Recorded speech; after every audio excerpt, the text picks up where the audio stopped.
Selamat datang kembali di channel Robinstat. Kali ini kita akan membahas tentang uji komparasi. Sebelum lebih lanjut, para sahabat dapat like, komen, dan subscribe untuk mendapatkan video-video selanjutnya. Nah, uji komparasi di dalam statistik itu bisa dilakukan terhadap komparasi terhadap ragam atau varians, terhadap nilai rata-rata, terhadap nilai median, dan nilai proporsi. Pengujian dapat dilakukan pada satu populasi dengan membandingkan suatu nilai dengan dua populasi yang bersifat populasi dependen maupun independen, dan lebih dari dua populasi yang dependen dan independen. Nah, populasi independen yang dimaksud adalah populasi yang sebenarnya satu populasi tetapi dilakukan treatment atau kebijakan sehingga nanti ada istilahnya pre dan post atau before dan after. Sedangkan untuk populasi yang independen artinya populasinya benar-benar saling bebas, di mana suatu kejadian populasi tidak mempengaruhi kejadian populasi lainnya. Nah, untuk kali ini kita akan membahas untuk terkait dengan uji rata-rata ya. Uji rata-rata saya bagi dua. Yang pertama uji rata-rata dan median untuk satu dan dua populasi. Nanti untuk video berikutnya untuk K populasi. Ya, kita akan coba untuk satu rata-rata saja. Yang pertama uji rata-rata, min, aritmatik, dan uji median. Nah, biasanya di dalam statistik jika suatu data itu berdistribusi normal dan sampelnya besar digunakan uji yang parametrik ya, untuk baik nanti uji satu rata-rata, dua rata-rata maupun K rata-rata. Kita coba untuk uji rata-rata satu populasi ya. Kita akan meneliti rata-rata Gini rasio 34 provinsi di Indonesia tahun 2021 ya. Kita asumsikan bahwa datanya berdistribusi normal. Telah diuji dia normal, Gini rasio. Apakah boleh kita anggap dia sama dengan 0,34? Nah, caranya adalah kita coba ambil datanya dulu. Oke, kita ambil datanya. Sini file, open data. Ya. Kemudian kita pilih yang untuk uji komparasi. Nah, di sini datanya.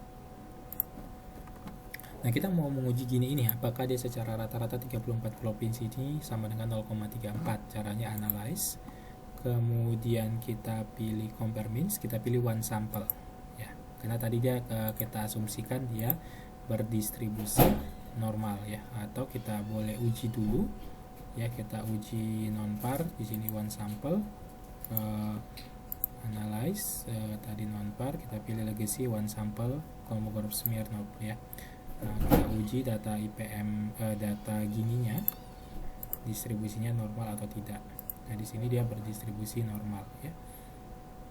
Nah, kemudian tadi kita ujinya caranya adalah compare means one sample. Nah, kita pilih yang mau diuji tadi adalah data gini ya, apakah sama dengan test value-nya 0,34. Tinggal kita ketik 0,34. Oke kan?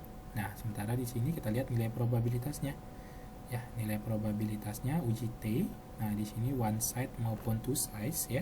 Jadi dia satu arah pun dua arah. Kita ambil dua arah, misalkan dia tidak tolak 0. Berarti secara rata-rata boleh kita katakan provinsi di Indonesia itu Gini rasionya sama dengan 0,34. Nah, seperti itu. Nah, misalkan kita mau menguji data kemiskinan. Nah, kita asumsikan dia sama nggak dengan 10%. Tapi kita uji dulu normalitas dari data kemiskinan. Nah, kita uji normalitas dari data kemiskinan. Di sini data kemiskinan kita masukkan. Oke. Nah, kita lihat ternyata dia tidak normal data kemiskinan, maka tidak bisa kita gunakan uji one sample t-test. Nah, kita pakainya adalah nanti uji Wilcoxon namanya. Nah, caranya analyze non parametric, pilih yang one sample. Ya, kita pilih yang customer analysis, kemudian fields-nya yang mau kita uji adalah tadi data kemiskinan. Nah, yang di ini jadi bukan rata-rata yang diuji tapi mediannya. Ya, kemudian settingnya kita pilih customize size. Nah, untuk tesnya kita pilih yang berarti untuk satu. Nah, satu itu kita pakai ini, compare median, bandingkan dengan 10. Run. Oke, kita lihat. Nah, di sini probabilitasnya dia lebih besar dari 0,05. Artinya boleh kita katakan bahwa kemiskinan Indonesia itu ya secara rata-rata masih 10% dari 34 provinsi. Itu untuk yang satu sampel ya. Nah, sekarang kita coba yang untuk dua sampel ya. Ini satu sampel tadi yang normal dan tidak normal ya. untuk dua sampel yang independen. Nah, kita mau menguji di sini adalah data Gini rasio ya tahun 2021 itu antara daerah Sumatera Jawa dengan daerah lainnya. Jadi kita uji per masing-masing itu normal atau tidak ya. Kita bisa uji dia dulu normal atau tidak data Gini rasio antara Jawa dan non Jawa. Nah, kita kalau mau ngujinya ya bisa kita split dulu datanya. Split file kita nguji berdasarkan tadi kode ya. Compare ke berdasarkan kode. Oke, baru kita uji normalitasnya. Tadi di non parametrik kita pilih yang legacy dialog. Nah, tadi normalitasnya si Gini rasio. Nah, kita lihat di sini dia normal baik untuk yang Sumatera Jawa maupun lainnya ya. Jangan lupa kita kembalikan lagi datanya, tidak kita split lagi ya, kita buang splitnya. Oke, nah sekarang kita uji. Nah, uji berarti dua sampel yang bersifat independen ya, compare means. Nah, pilih yang independen. Di sini independent sample t-test. Oke. Nah, kita oke kan di sini tadi adalah Gini yang diuji berdasarkan grupnya. Grupnya adalah si kode. Nah, kodenya tadi adalah 1 dan 2 misalnya ya. Kodenya 1 dan 2 kita oke kan. Nah, kalau kita lihat di sini secara equals variance, nah ini namanya uji variance dua arah. Jadi kalau variance itu tidak ada pengujian tersendiri di SPSS ya untuk uji variance. Jadi nyangkut dia di uji dua di sini. Nah, di sini equals variance H0-nya ternyata dia tidak signifikan, berarti asumsinya dia variance kedua populasinya sama ya. Maka yang dibaca di sini. Tapi kalau dia nanti di sini lebih kecil dari 0,05, maka kita baca baris di sini. Nah, kalau kita lihat nilai T-nya dan nilai T-nya ini atau nilai p-value-nya, kita lihat di sini dia di atas 0,05. Artinya tingkat kemiskinan di daerah Sumatera Jawa dan di daerah luarnya itu sama saja besarnya secara rata-rata. Ya, itu kalau datanya normal ya, kalau datanya normal. Nah, sekarang gimana kalau datanya tidak normal ya? Salah satu datanya itu tidak normal. Kita pakai non parametrik. Oke, kita pakai non parametrik. Contoh kasusnya misalkan data terkait ini, data IPM ya, data IPM kita bisa split lagi datanya. Datanya kita split untuk uji normalitasnya. Oke, tadi ini ya kita split, kita uji normalitasnya non parametric test legacy dialog. Nah, one sample KS kita lihat data IPM. Apakah dia normal kedua-duanya atau tidak. Nah, ternyata salah satunya nggak normal, berarti kita harus memakai namanya uji non parametrik ya. Ini kita kembalikan lagi. Nah, kita ujinya kalau tadi di sini yang normal ya, yang ini. Kalau yang nggak normal berarti di sini. Nah, pilih yang dua sampel independen. Siapa yang diuji tadi? IPM. Groupingnya adalah kode. Define-nya tadi adalah 1 dan 2. Oke. Nah, kemudian yang mau diuji biasanya pakai human Whitney atau apapun. Di sini Kolmogorov bisa keempat ini, tapi biasanya pakai human Whitney. Diokekan saja. Nah, kalau kita lihat ternyata signifikan. Berarti IPM di Sumatera Jawa dengan daerah lainnya di luar Sumatera itu berbeda secara signifikan. Itu kalau dua sampel yang bersifat independen ya. Nah, sekarang kita masuk dua sampel yang bersifat dependent ya. Dependent itu artinya diukur secara berulang karena periode waktu atau karena adanya treatment. Nah, misalkan ini kita uji antara Gini 2020 dan 2021. Apakah ada perbedaan ya setelah setahun? Nah, pertama kita uji lagi normalitasnya. Analyze ya kan.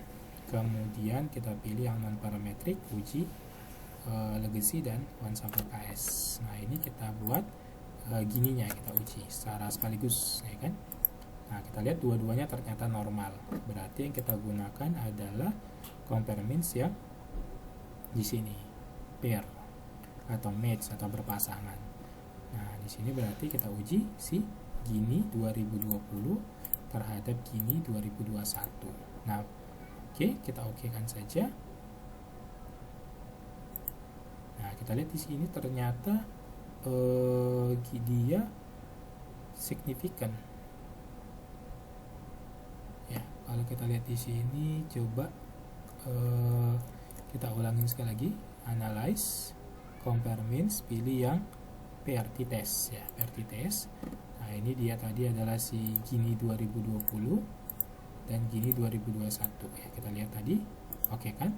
Nah, kita lihat di sini ternyata hasil ininya t-testnya di sini atau menggunakan p-value-nya dia lebih besar dari 0,05, sehingga dikatakan bahwa ternyata tidak ada perubahan nilai rata-rata Gininya, jadi sama saja setelah setahun gitu. Nah, sekarang gimana kalau kemiskinannya? Apakah ada perbedaan? Kita uji dulu data kemiskinan untuk normalitasnya ya. Kita lihat di sini data kemiskinan, apakah selama setahun itu ada perubahan tidak? Nah, kita lihat di sini ternyata salah satunya tidak normal ya. Berarti yang kita gunakan tidak bisa yang pakai yang parametrik sebenarnya. Jadi di sini parametersnya jangan pilih yang ini, tapi pilih yang non parametrik. Kita pilih yang pair atau related. Nah, sama bentuknya, jadi bentuknya sama saja. Oke. Nah, pilih, kadang-kadang orang pakai Wilcoxon, sign, Meitner atau marginal homogeneity. Pada umumnya orang pakai Wilcoxon. Oke kan saja. Nah, ternyata kalau kita lihat di sini dia ini kenapa gini ya?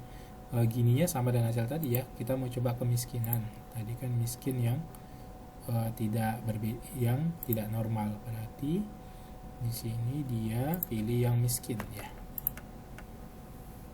Oke, yang miskin 2021 dengan 2020. Nah, kita lihat ternyata di sini kemiskinannya berbeda ya, dan ini negatif, artinya miskin yang dulu dengan yang sekarang dikurang hasilnya lebih karena negatif, berarti dia yang sekarang lebih kecil, jadi ada penurunan kemiskinan. Itu untuk yang dua populasi ya. Sampai di sini dulu untuk uji rata-rata maupun uji median dua populasi dan satu populasi. Dua populasinya baik yang bersifat dependen maupun yang independen. Sampai ketemu di video berikutnya. Terima kasih.